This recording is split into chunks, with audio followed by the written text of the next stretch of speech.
Good day, and thank you for standing by. Welcome to the Prologis Quarter 3 2021 Earnings Conference Call. At this time, all participants are in listen-only mode.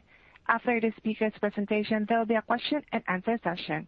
To ask a question during the session, you will need to press star 1 on your telephone. Please be advised that today's conference is being recorded. If you require any further assistance, please press star 0. I would like to hand the conference over to your speaker today, Tracy Ward, Senior Vice President, Investor Relations. Please go ahead. Thanks, Sarah, and good morning, everyone. Welcome to our third quarter 2021 earnings conference call. The supplemental document is available on our website at prologis.com under Investor Relations. I'd like to state that this conference call will contain forward-looking statements under federal securities laws. These statements are based on current expectations, estimates, and projections about the market and the industry in which Prologis operates, as well as management's beliefs and assumptions.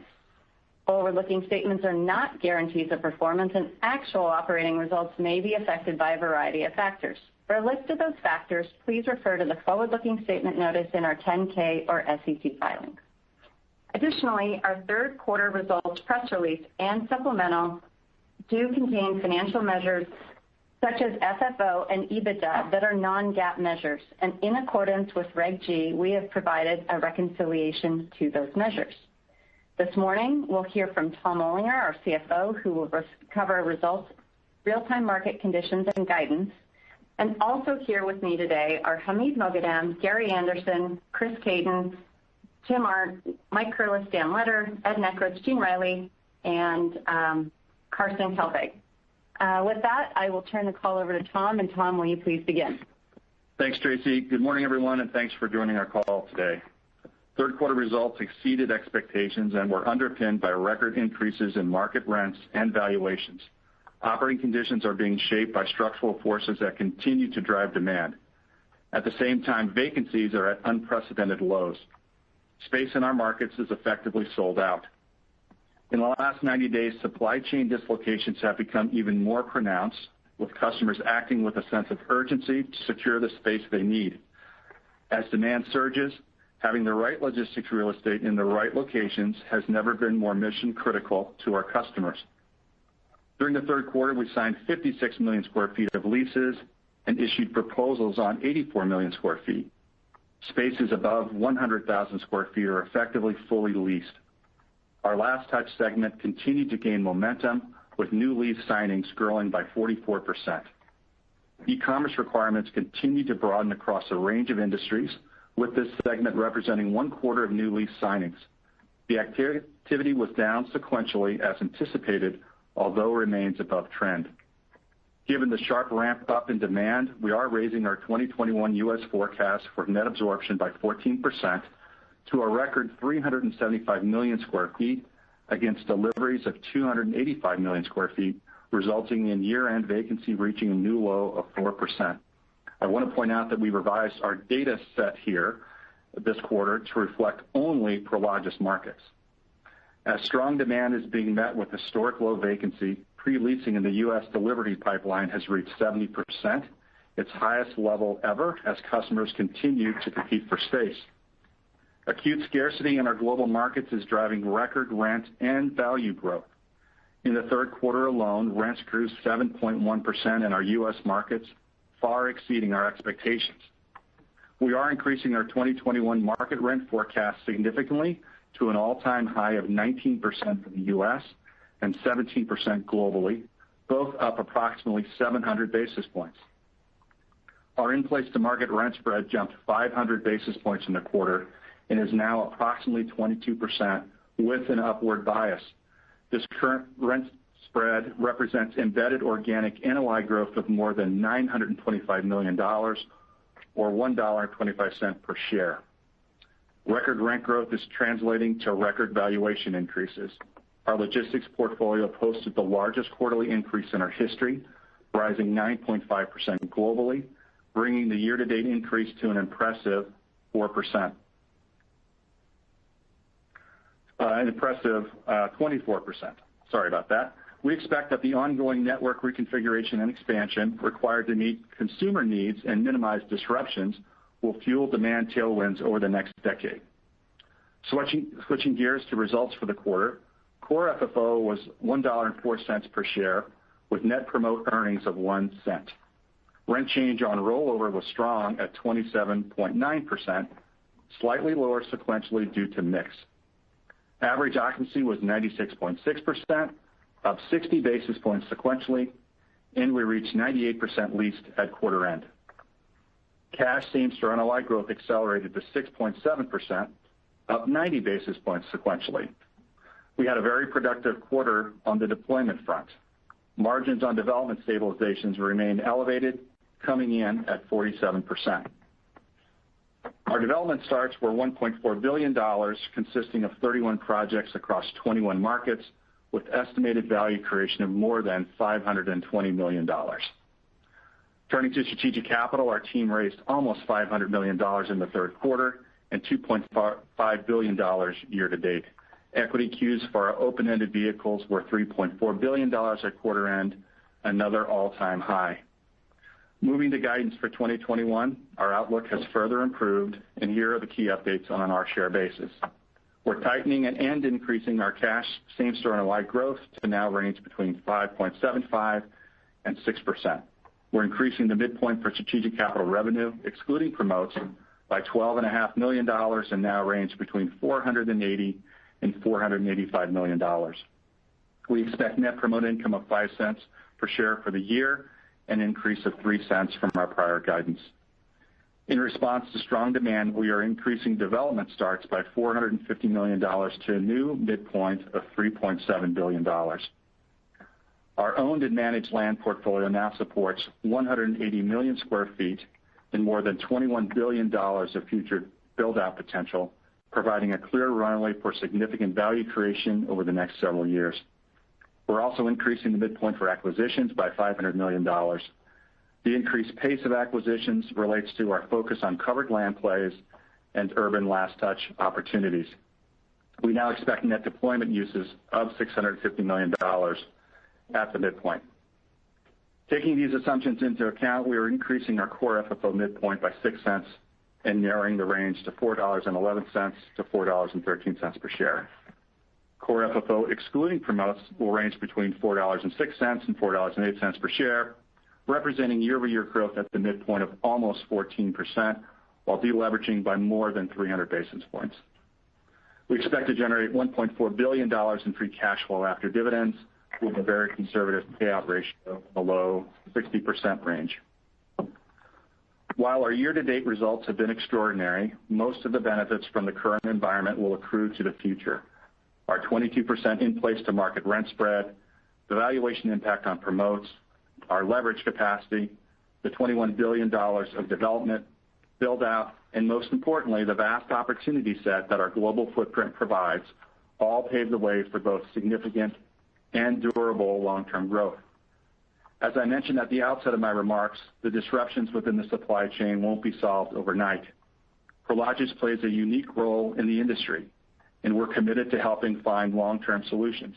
That's why we're working closely with our customers, policymakers, and community partners to help address the problems, which range from warehouse space to transport infrastructure to labor scarcity. In closing, I want to highlight 2 important upcoming Prologis events. First, this Monday, we'll be hosting a webinar that will dive into our development and strategic capital businesses. And second, on October 27th, we're bringing together supply chain and community thought leaders to focus on some of the most pressing issues in logistics today, including workforce, energy, and transportation. Please visit our website for more information and the registration links for both events.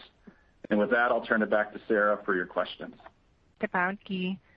Again, if you would like to ask a question, press star, then the number 1 on your telephone keypad.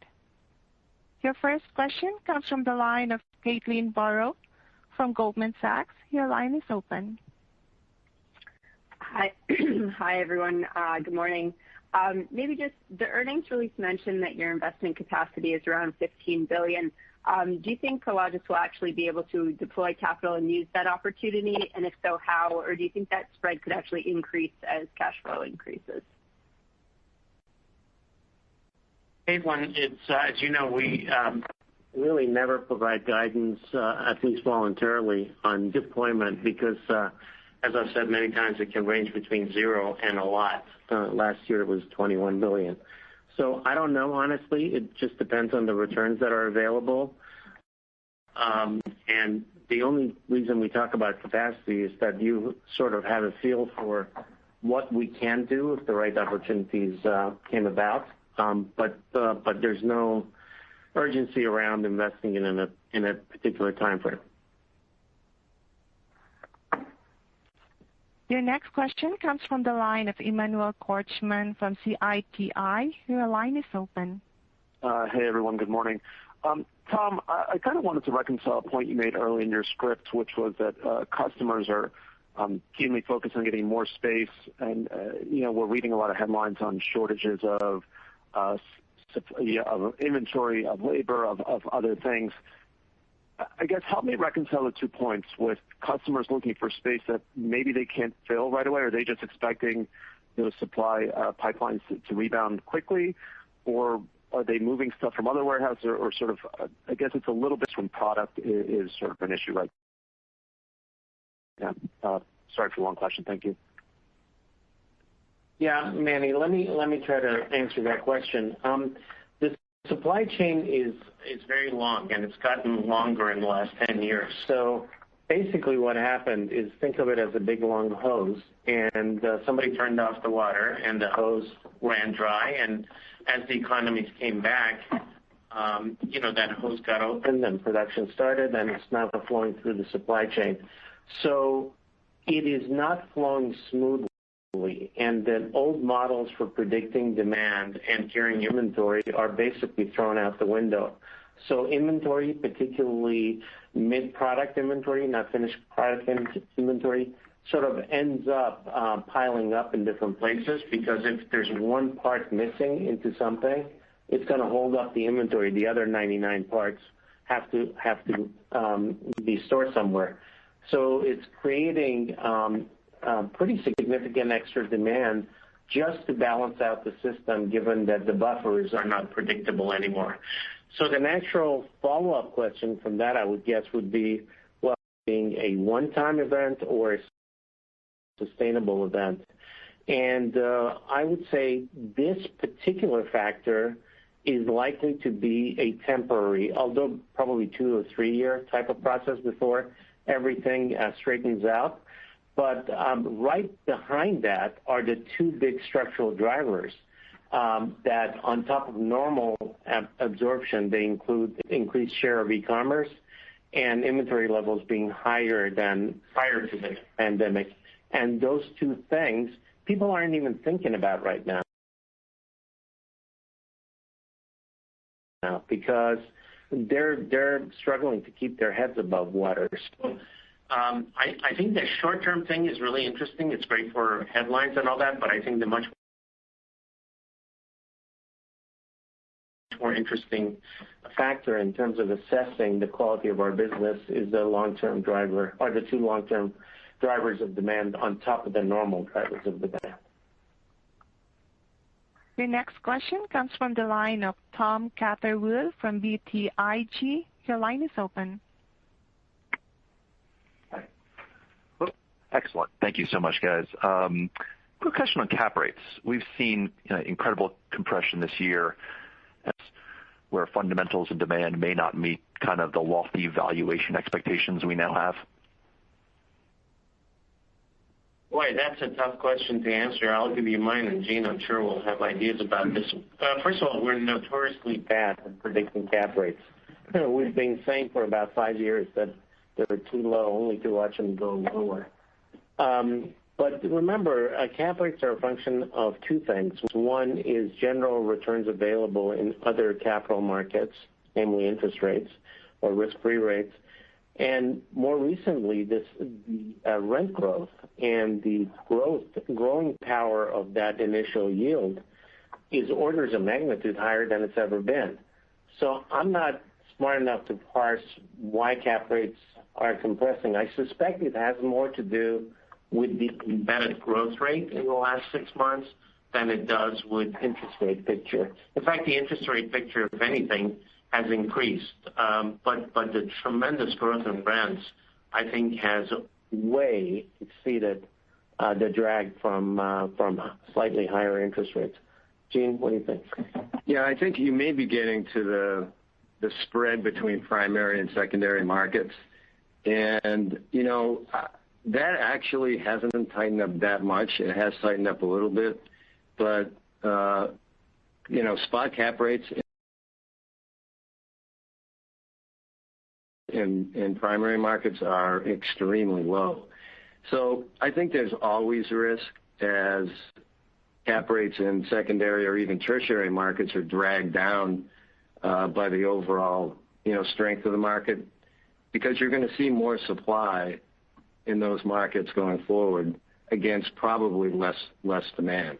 But we'll see how it plays out. But I don't really think, and Chris, you may have a different point of view, that those spreads have actually tightened that much further.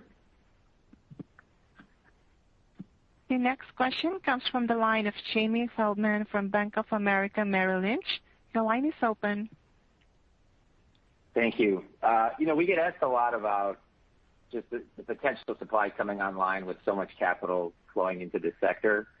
Can you talk a little bit about whether it's a competitive mode or just kind of how Prologis, will be able to kind of protect itself as supply grows, or maybe that's the wrong way to think about it. Just, how should we think about the supply risks overall? And it's not so easy to build. Yeah. I think you should think of supply risk as very market specific, and you can have all the desire to bring on supply in LA or San Francisco or Seattle or even Inland Empire, certainly Inland Empire West or New Jersey. Take all your good markets. How are you going to do it?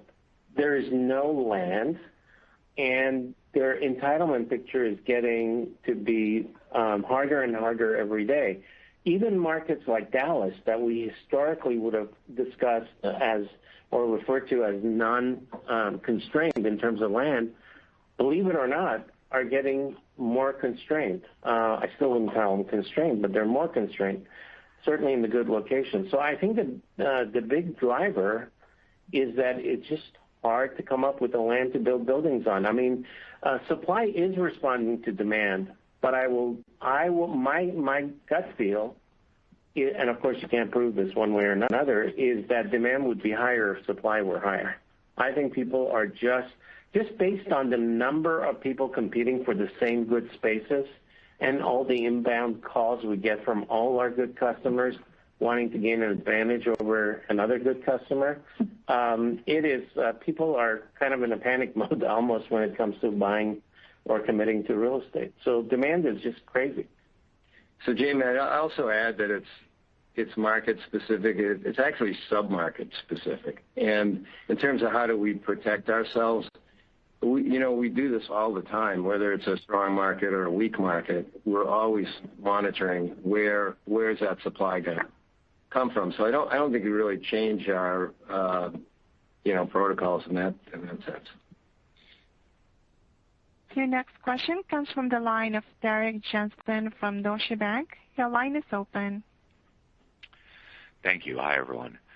In January, on 4Q20's earning call, your in-place to market rent spread stood at 12.8%.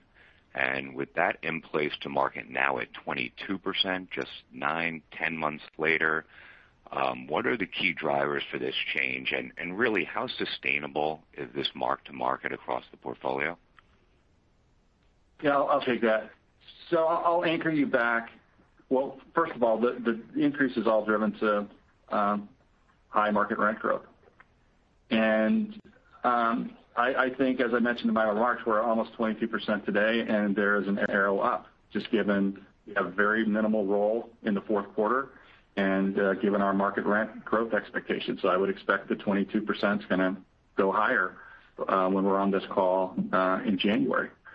One thing I would anchor you back to is, at our Investor Day back in November, of 2019, that in-place to market was 15.5%, and that was underpinning what we said our GAAP same-store growth at that time was at 3.5% to 4.5%. Now here we are today at 22%, and when you think about that increase, that really takes the 3.5% to 4.5% to almost 4.5% to 5.5%. So that's the impact. We've really extended. Here we are, almost 2 years later, and it's up dramatically, and our runway has arguably gotten even longer.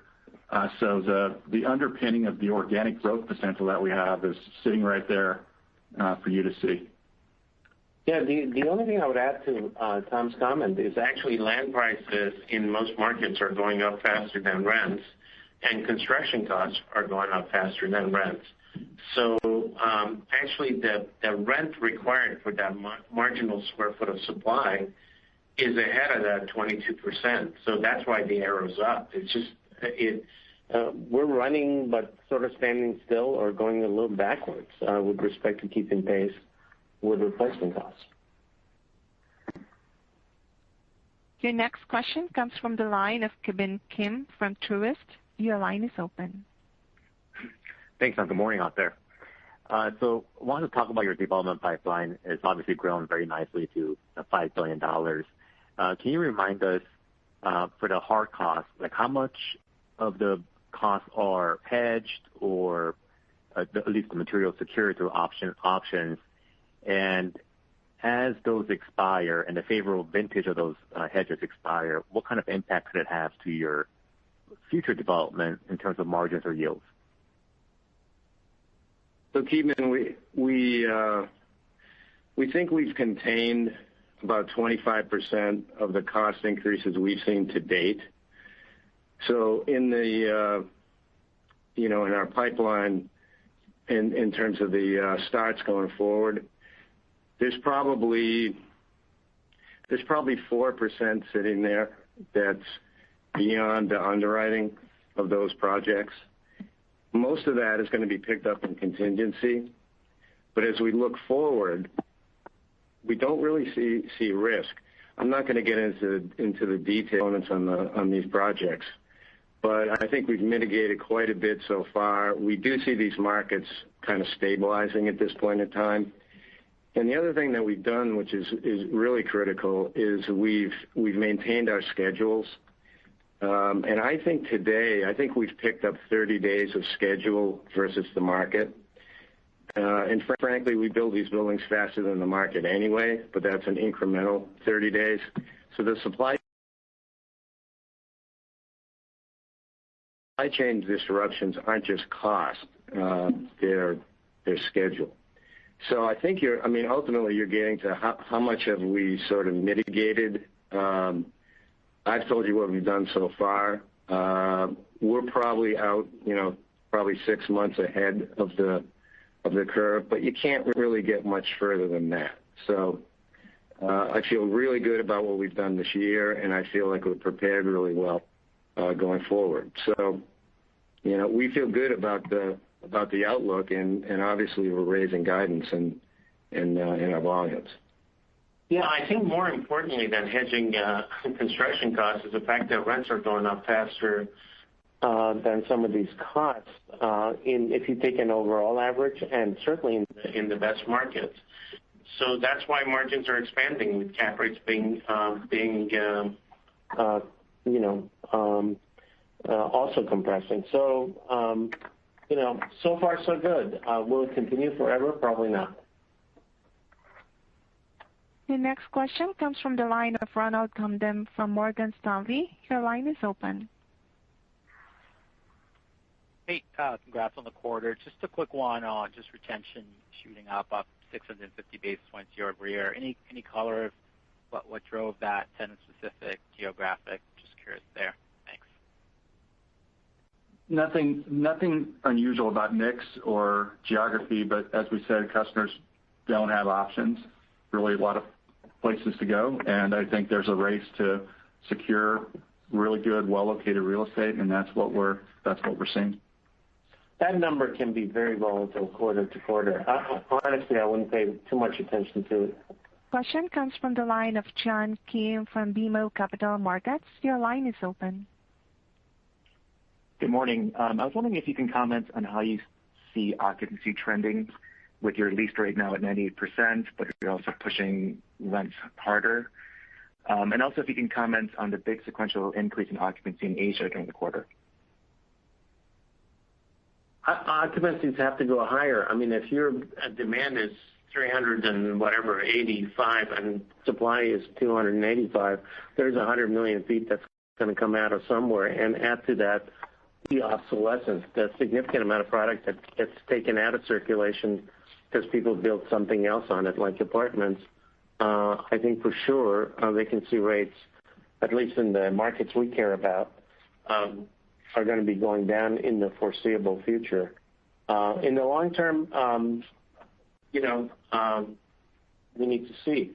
I don't expect 385 million square feet of demand being the new norm forever, because some of it is just people being desperate for putting their stuff somewhere. But I think it will stabilize at a higher level than historical because of those two unique drivers that we're seeing in this cycle that we didn't have in others. Driven by China. We've seen some very good lease-up activity in China. It's extremely high. China's done a really great job. Your next question comes from the line of Craig Mailman from KeyBanc Capital Markets. Your line is open. Hey guys, just curious on the the rent growth piece of things you guys have talked a lot about today. But is there a chance in your negotiations? Are you guys trying to push escalators higher as a way to combat potential inflation here in the near term and just maybe smooth out some of the rent increases some of these tenants may have, so you don't have the big sticker shock at the end of the lease? Right. Well, there's a variety of rationale for that, but escalators are moving up. We're pushing them everywhere, as you can imagine. But as importantly, the markets are accepting this, and the competitive landscape is doing it. Perhaps partially for the reasons that you mentioned, to smooth that effect with the customer. But of course, a lot of our customers are going to straight line it anyway. But I think it's just it's part and parcel with overall net effective rent growth. So we feel pretty good about that. Your next question comes from the line of Steve Sakwa from Evercore ISI. Your line is open. Yeah, thanks. Most of my questions have been asked, but on the development increase, I'm just wondering if you could maybe talk about regions, kind of where you're seeing the most demand, and if you kind of thought about spec versus build-to-suits. I mean, given your commentary about customers, how do you sort of see that trending moving forward? Yeah, so Steve, I'll take the first part of it. So we got about 100 projects we're starting this year, so it's really broad-based, and I wouldn't say that the increases are targeted to certain areas because, frankly, we have so much demand in all the markets. We're pulling forward projects that we can, number one, and number two, a lot of this increase is build-to-suit activity, and maybe Mike can comment on that. Yeah, Steve, so in the sub 60% of our activity was build-to-suit. That'll normalize end of the year in the mid-40s, but I remind you that's going to be at a much larger base, which is representative of two basic things. There's fewer spec opportunities for people to move into, and that's paired up with major structural rollouts that are well underway with a whole lot of companies over and above Amazon. So we see a bunch of diverse activity there. And no surprise, margins are as solid as they've ever been, reflective of how important entitled land sites are. And again, and the dearth of available space out there is putting us in a really good spot on build-to-suits. Your next question comes from the line of Brent Dilts from UBS. Your line is open. Hey guys. So with the shortages of certain items in the supply chain, how is that impacting your procurement programs for tenants for things like forklifts, lightings, racks, et cetera? And also, how are your tenants managing labor challenges against the backdrop for record demand? Yeah, certainly there's delays in some of our essentials projects as well, forklifts, racking, those sorts of things. So OEM manufacturers in those businesses are also struggling. So lead times are longer. But we're using, again, our leverage and our scale, just as we do on the construction side of the business, to procure them quicker than they otherwise would be able to. On the labor front, I don't know if you guys want to chat on that. Yeah. Clearly, labor is on the minds of lots of our customers, and we're seeing them getting creative on how they're attracting labor. And you see the commercials for lots of companies on TV on what they're doing there. It's also having them focus on more on automation, and we're seeing plenty of discussions about automation. And automation these days is not the old version of it where it's fixed, bespoke. We're seeing lots of flexibility out there in terms of robotic forklifts and autonomous forklifts and those types of things, which we think our buildings are very well suited, because the primary criteria for that is a good floor. And we spent over 30 years making sure our floors are in really good shape. So we think we're in real good shape to address automation, which I think will be a function of this labor issue going forward. Your next question comes from the line of Mike Mueller from J.P. Morgan. Your line is open. Yeah, hi. Tom, you previously talked about base case annual promote levels. How does that change for where cap rates have moved to today? Yeah, as a reminder, we talk about, call it 7 cents of annual promotes. The net promote income, if you go back and you look at our historic performance, clearly given where valuations have gone, I would expect 2022 promotes to be substantially above our historic run rate. Now, clearly we'll talk more about it in January, but directionally, that's what you should expect. Yeah, promotes are pretty levered on the upside, because once you pass the pref return, that incremental unit of return produces promote. Whereas getting up to your pref rate, you're not getting any promotes. So for sure, it will expand non-linearly. Your next question comes from the line of Anthony Powell from Barclays. Your line is open. Hi, good morning. Question about the building acquisition guidance, that the increase there. Talked about covered land plays, last touch. How competitive is the environment for acquisitions there, and how are cap rates trending for those types of deals? It's very competitive for last touch. There's no question. And cap rates are tough to talk about, because you have in-place rents. You're capping income that's literally all over the place. So I'm not sure it's that constructive to talk about the cap rates, but it is competitive. I think we have a strategic advantage in the markets we want to be in, because we've been doing this now for 3 or 4 years. So I think we have scoped out the sub and sort of micro markets pretty effectively. But it is competitive, and there's a ton of demand there, and that's not going to change.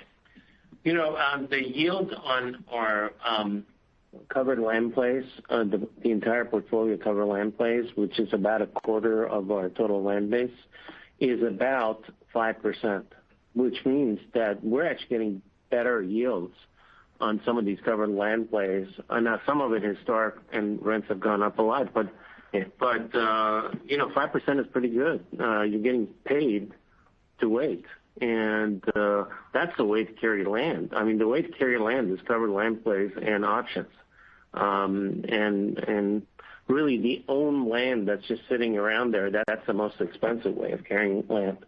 So we've been onto this strategy for a long time, and we have a good base of covered land plays that are now sort of cycling through development. So a lot of our development in the next 12 to 24 months is going to be building out on the covered land plays.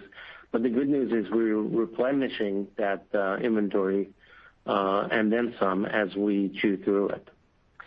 Yeah, just to add on to what Hamid said, so we have about 180 million feet of FAR build out on our land bank, option land, and covered land plays combined. So with the income flowing to the covered land plays, we have about a 2% stabilized yield for the entire land bank. including all three components of it.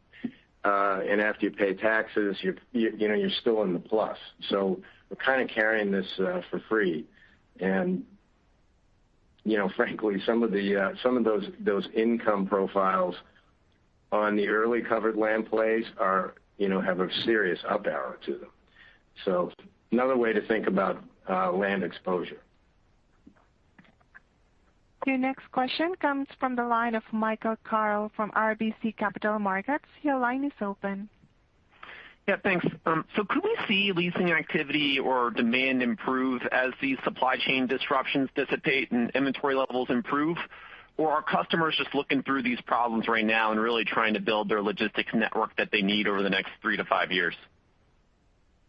I think they're doing both, but I think most people are focused on just dealing with Christmas. I mean, literally, they should be thinking about the long term, and people are. Some of the larger, more sophisticated players are, and those would be the Targets of the world, Home Depots of the world, people like that. But there are lots of people who just trying to survive the next 3 or 4 months. So I think that crazy crunch will diminish over the next 2 to 3 years for sure. But I think then they'll turn to the longer term strategies, and I think that one has legs for a long time. Your next question comes from the line of Dave Rodgers from Baird. Your line is open.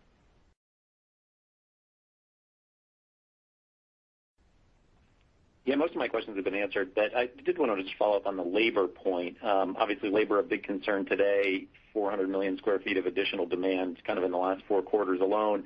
Are you seeing customers just making different decisions on locations, campus settings, whatever it might be, related to kind of longer-term labor concerns, notwithstanding kind of the technology? Are you just seeing kind of imminent decisions that are changing due to labor?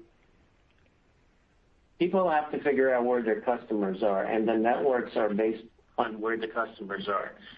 And real estate costs are 3 to 5% of the total cost. And by the way, that number hasn't gone up because the rent's going up, because the other components, labor, transportation, energy, are also going up. So they're not going to optimize around real estate costs. They're going to optimize around where their consumers are and how long it takes to get them there what they want, and it's mostly time, not cost. So they're going to have to operate in the big markets. I mean, you're not going to go in the middle of a square state in the middle of the country because real estate rents are cheaper to service the desirable markets where a lot of the growth is. It's not a cost thing. Your next question comes from the line of Nick Yulico from Scotiabank. Your line is open. Thanks. I just wanted to follow up on the leasing market, and in particular the 3PL market, which has been incredibly active year to date. Can you just talk a little bit more about the trends you're seeing there? I imagine we've heard anecdotes of like increasingly maybe Amazon using that market because it's easier to get space on a real-time basis. Any perspective would be very helpful. Thanks.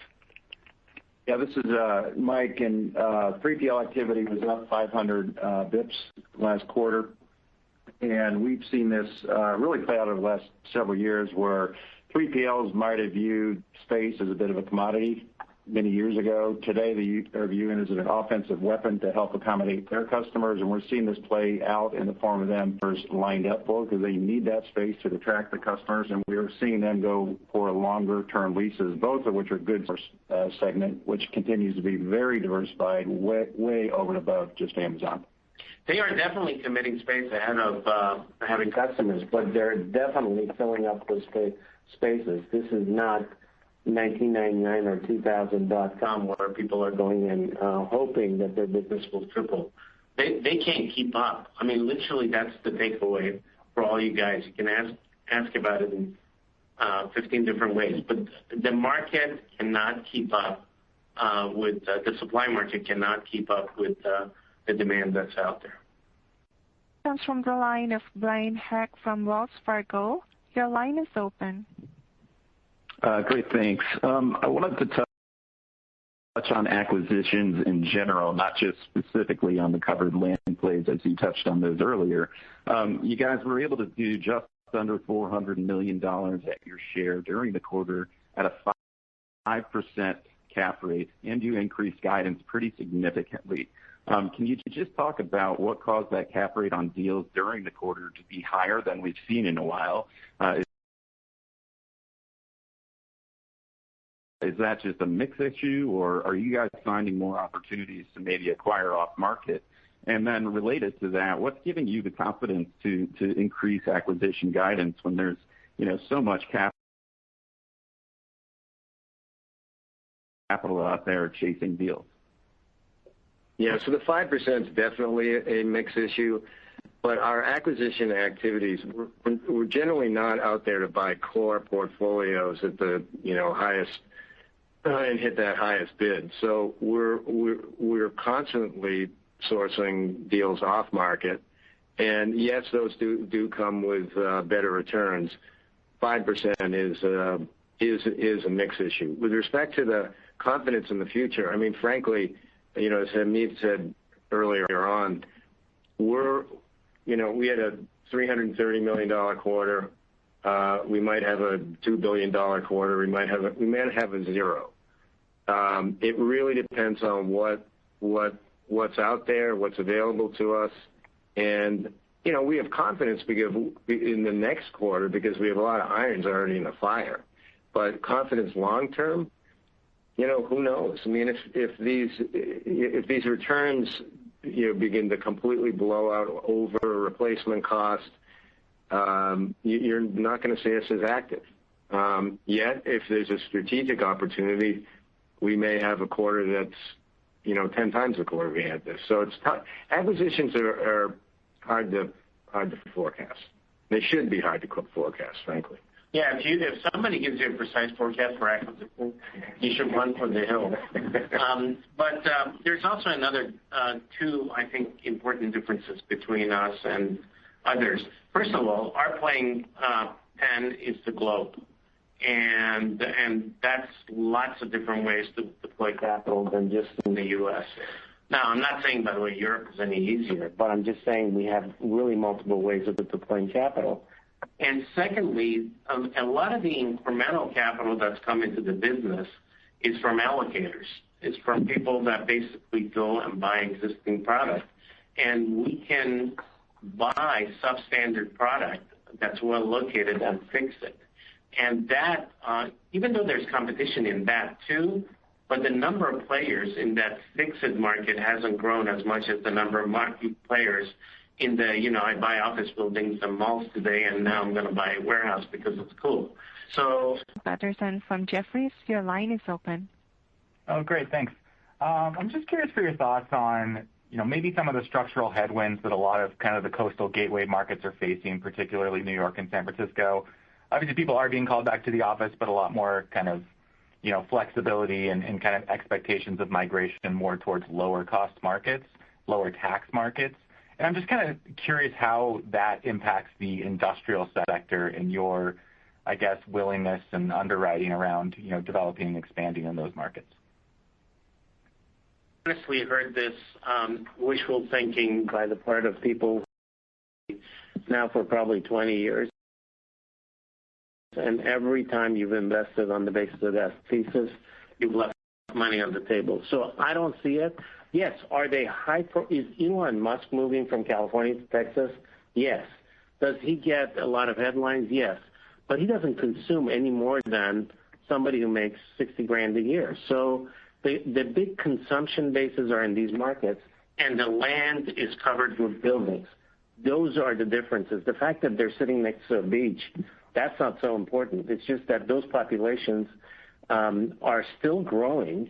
They took a pause last year, but they're still growing, and there's a lot of the vast majority of the movements are in the same region, from maybe the urban core to the suburbs or something like that. I mean, there's a lot of data on this. And maybe, Chris, you want to elaborate on this. So in terms of the distribution business, we don't have buildings that are in different places for servicing the urban core versus the suburbs. They're all sort of within the same driving area. Yeah, I just had a couple data points for you. First, the business has never been stronger when we look at California and New Jersey. Business is excellent, both from a demand perspective and a pricing perspective. As you look at real-time migration data, and I'm specifically talking about the USPS data, you've seen migratory trends dissipate. That is slowed down. So it is not continuing. It is not accelerating. And if you look at other real-time data, for example, the housing, you also see the same trend. So just a couple of data points to reinforce the points that Amit's making.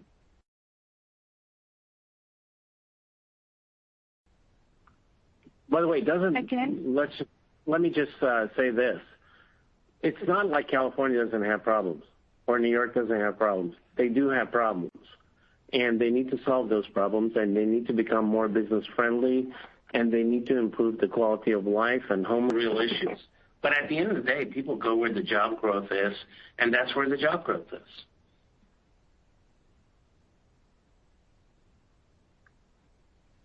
Again, if you would like to ask the question, press star, then the number 1 on your telephone keypad. We have a follow-up question from Emmanuel Korchman from Citi. Your line is open. Well, whether it be product cost or distribution cost, has that just essentially stayed consistent now, and the rise in rents is consistent with the rise in other costs? And at some point, does that relationship get messed up, either with rents becoming a bigger piece or the other costs becoming a bigger piece? Thanks. Hey, man, yeah, it's our assessment that right now that ratio has not changed. And so for those who are not familiar with the data, rent is roughly 5% of supply chain costs, and supply chain costs roughly 5% of revenue. So rent is about 25 basis points of throughput distribution. With the growth that we've seen in transportation costs, the growth we've seen in labor, that has in fact been excess of the market rent growth, and so that ratio has not meaningfully changed. If anything, it's gone down a bit.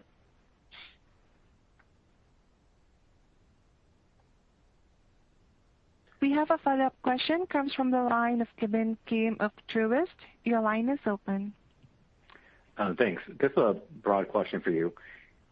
Your market cap is now over $100 billion. Obviously grown a lot over the past several years. And when you think about the mental math that you do in terms of the economics you get from contributing developed assets into the fund, when you're a smaller company, I mean, obviously that math works out very fair. Keep more of your development on balance sheet versus contributing to the funds at the same pace. Yeah, we don't. I actually don't think that math necessarily ever reaches that point, Ki Bin. I think if we think about it, the reasons for being in the private capital business are beyond scale. I mean, they're mitigating currency exposure. It's leveraging the return on our capital, et cetera, et cetera. And we've got a good history and a good brand in that business. It's a very important, meaningful way. But it's not external growth. Now, we've done more external growth, but our key is not external growth. The key is internal growth. That comes from portfolio construction, and that comes from 20, 30, 40 years almost of meticulous, steady work to build up these positions. And that's what's going to really, in the long term, drive earnings in this company and create value. The deployment is great. It's interesting. It enables us to get scale that drives down G&A ratios and creates value that way. It increases our liquidity, which reduces the cost of capital. It does all kinds of things, but at the end of the day, it's those location selections. Like, look at all our 4 or 5 M&A deals. Some of them, probably between the 5 of them, we've sold probably 30%, maybe 35% of the assets, because we just don't believe in those markets. We've kept the ones that we want. We could have, by the way, probably the right short-term decision would have been to keep those assets because cap rates have compressed. Knowing what I know now, we should be more levered and have owned those assets. But frankly, that doesn't set us up as well for the long term. We'll make that up and then some in the long term by having the portfolio in the right place. So organic growth and the external growth is icing on the. Comes from the line of Jamie Feldman, Bank of America. Your line is open. Rent growth in Europe. Can you talk about how your ability to push rent there compares to what you're seeing in the U.S. and if there's certain markets that are doing better than others? UK is like the best markets in the UK, and the continent is like the average market in the US, minus 50 basis points. That's the way I think about it. I mean, that may not be price, but in terms of rental growth, I think the average of the continent is probably lower than the average of the US today. But the cost of capital is lower in the UK, in Europe also compared to the U.S. Interest rates are lower. So I think they all make sense in the context of the cost of capital. But UK is more coastal U.S.-like, and the continent is more like the rest of the U.S. Okay. Jamie, I think you're the wrap, so really appreciate everybody being on the call. I think we had about 780 of you on the call today, which has got to be a huge record. So I really appreciate the interest in the company and look forward to talking to you in the next couple of months. Take care. This concludes today's conference call. Thank you for your participation. You may now disconnect.